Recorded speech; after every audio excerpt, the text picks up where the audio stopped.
It was 11:37 p.m. when Isaac's phone buzzed again, illuminating his dimly lit apartment with a cold, intrusive light.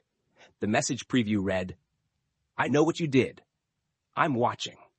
His breath caught in his throat, but he didn't dare open it. The last thing he needed was another reminder that his life was unraveling, faster than he could control. The threats had started 2 weeks ago, always anonymous, always unnervingly specific. They described places he had been, conversations he thought were private, and moments he swore no one else could have witnessed. At first, he thought it was some cruel joke. Someone bored, someone prying at the cracks of his already frayed nerves. But then there was the package. It arrived 3 days ago, plain brown wrapping, no return address. Inside, neatly folded, was a stained scarf that belonged to his ex-girlfriend, Emily. She had been missing for 6 months. No explanation, no police leads, and most importantly, no closure.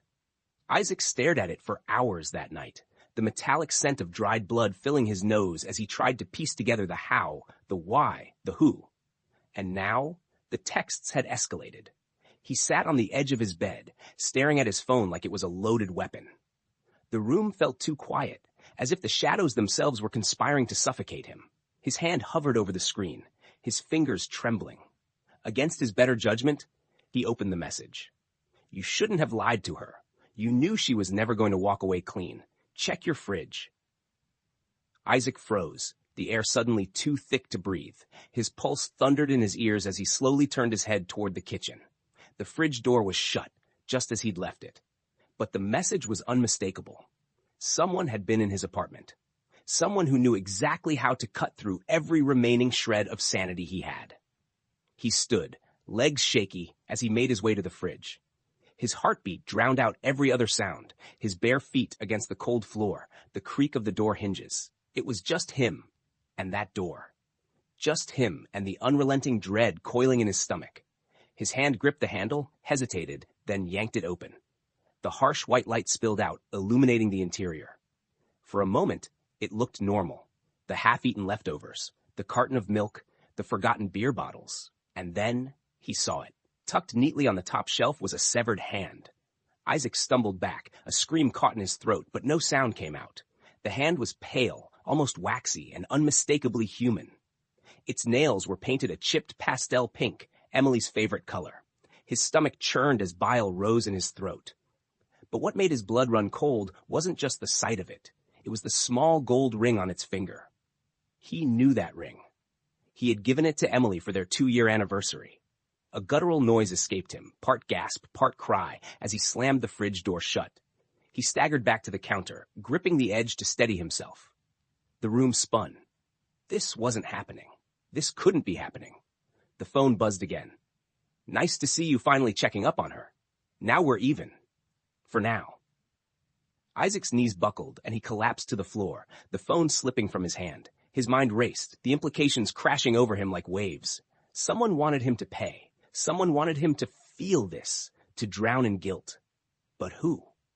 And how had it all come to this? 6 months ago, he and Emily had been happy, or so he thought. Their relationship wasn't perfect, but it was steady, familiar. They fought sometimes, sure, but nothing unusual. At least until that night. Isaac hadn't meant for things to spiral out of control. It was supposed to be a conversation, just words. But Emily had a way of digging out, of pressing all the wrong buttons. And when she accused him of cheating, of lying, of being someone she couldn't trust, something inside him snapped. The argument turned heated, louder, messier. He didn't even remember how it happened.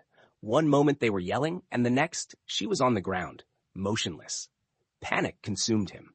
He'd acted on instinct, fear overriding any rational thought. He cleaned up, made it look like she had simply disappeared. She'd been stressed lately, he told himself. It wasn't unthinkable that she might leave without a word. He told the police the same story. They believed him, or at least they didn't have enough evidence not to. Her case went cold, and Isaac buried the memory deep, hoping to never see it resurface. But someone knew. Someone had been watching. The phone buzzed again, snapping him out of his spiraling thoughts. "The clock is ticking. Fix what you broke, or I'll break you." Isaac stared at the message, his chest tightening. This wasn't over. It was never over. Whoever this was, they weren't going to stop until he unraveled completely. His hands clenched into fists. He couldn't let them win. He couldn't let his life disintegrate piece by piece. But the real question was, how do you fix something when the damage has already been done? When the only person who held the answers was lying in pieces in his fridge? As the shadows in the room seemed to close in, Isaac made a silent vow. He would find them. He would uncover the face behind the messages, the hand behind the threats. And if they wanted to break him, they'd have to do a hell of a lot more than this.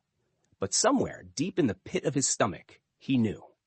This wasn't about justice. This wasn't about revenge. This was about atonement.